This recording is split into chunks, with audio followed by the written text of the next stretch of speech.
I think it's really, really important to acknowledge that reading's not a natural thing. Reading is an incredibly cognitively complex process. Understanding these symbols that in English we call letters and seeing how those letters fit together to make words, and those are all built from sounds, and these sounds, when they are put together in different ways, have meaning. It's crazy. Reading is crazy. And I just want to acknowledge how hard it is for our brain to do this thing, and yet we have adapted to be able to do this. Sometime around 5,000 years ago, humans developed the ability to read and write. Before then, thousands and thousands and thousands and thousands of years, no one was reading or writing. It is a recent adaptation for our species, and that tells you something about the complexity of it. It is an incredible gift and superpower and pleasure that we get to have as the human race to read literature. It's a miracle. It is a miracle that we can do this. And if you have a hard time with reading, there are reasons for that. It's not your fault. As a matter of fact, when I was relearning to read, one of the things I did is I went back to children's literature because I knew that it would be easy for me to follow it, to understand it.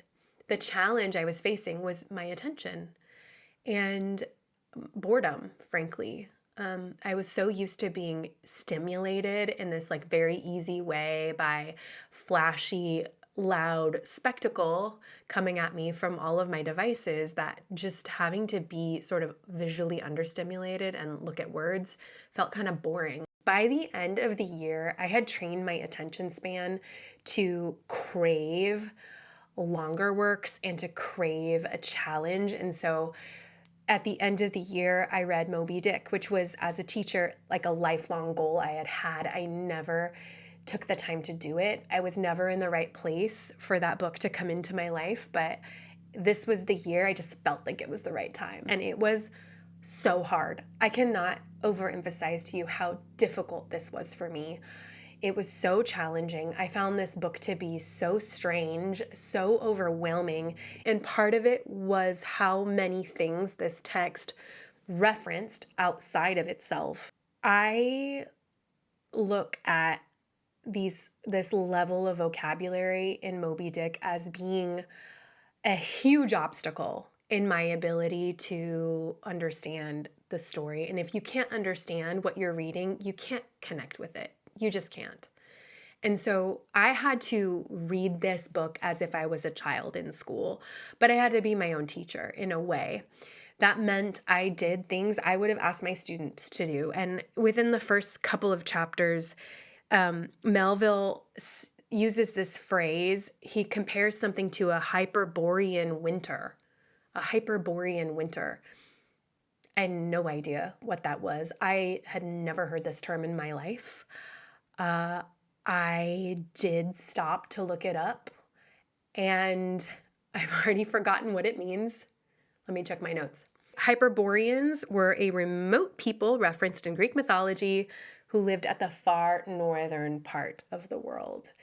So when he references Hyperborean winter, he's referencing something from Greek mythology. He's referencing the far north. He's referencing bitter cold. But without looking that up, I would have no idea what he was talking about, truly. Another word that came up like 16 times in the first 2 chapters was the term monkey jacket.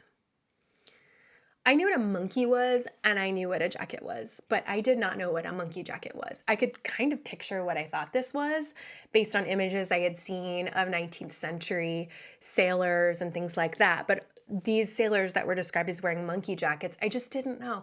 I looked it up. I looked up a picture of a monkey jacket and I learned monkey jackets are these cropped coats. A lot of sailors wore long coats.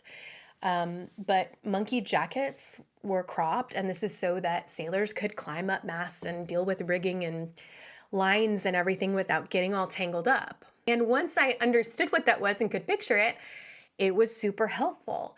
Other terms that were in the book, bombazine. Bombazine is a kind of fabric, a kind of twill fabric. It was describing someone's bombazine cloak. I had no idea what bombazine was.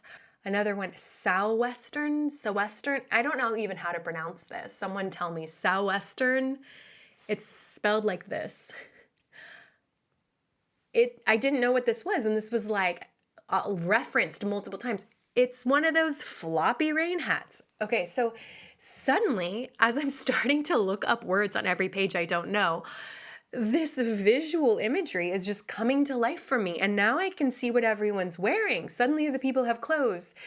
They're opaque. I can see them. I can see the colors. I can see the lines of their bodies and the costumes, the costumes on the stage.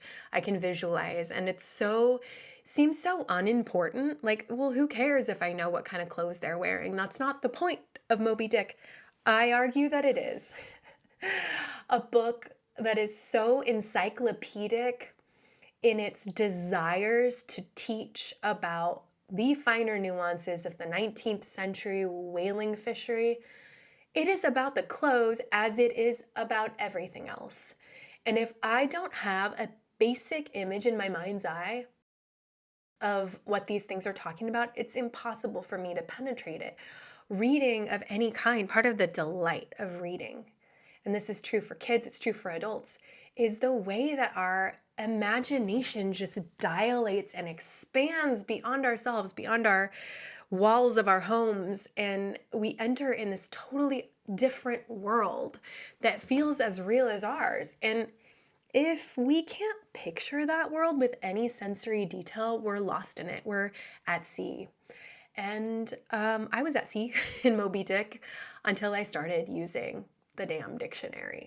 Regardless of what an author intended, every time a different person comes to a book, they're going to bring with them different meaning. And that is because each of us has a different schema. Think of it as like a big library inside your brain where you hold all of the knowledge you've encountered in your life. These are your memories, your sensory encounters, things that you've read, your knowledge of geography, the economy, culture, your languages that you know, all of it. This is all a part of your framework, your schema. And when writers are telling a story, we only have so much ability to understand what they're saying. And it comes down to what knowledge we carry around with us. When we come to a book, what we understand as readers or fail to understand as readers is different for every person. And it's because of this internal library of knowledge that we carry with us. Without growing that knowledge library, our schema, we cannot really understand a lot of what's written. If you're reading, say, a Jane Austen novel, it might help to go on Britannica and read an article about Regency era England and learn about what it was like during this time for people, what was going on economically, what was going on with England's foreign policy, what was happening in the broader context of this society. If you're reading a book about time travel, read an article about quantum physics. I don't know. What can you learn that would help you take interest in the text and also give you context for that text? There are so many ways that we can expand our schema through just living our lives. If a book takes place in the woods, go on a hike in the woods. Get caught in a storm, go for a long drive, try to learn a musical instrument, take up a new hobby, paint, knit, garden. All of these real world embodied experiences that we have can actually bring a lot of richness to reading. And this is why I believe in going back to stories we read as kids or teenagers that we may have written off. I don't know, as a teenager, I read The Great Gatsby. To be honest, I didn't really get it. I returned to that book in my late 20s, and my mind was completely blown. So if there's a book in high school that you wrote off, return to it as an adult.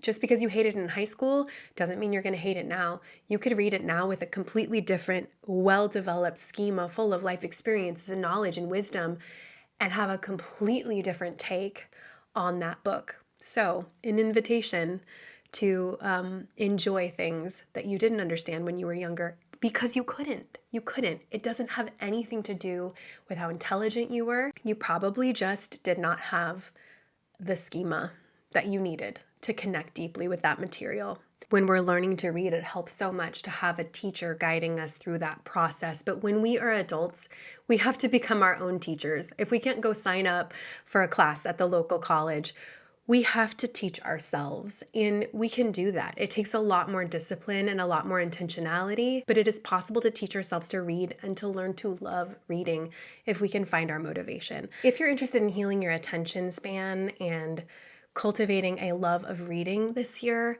go ahead and follow along and subscribe. I'll be posting videos here every week, and I'll see you soon.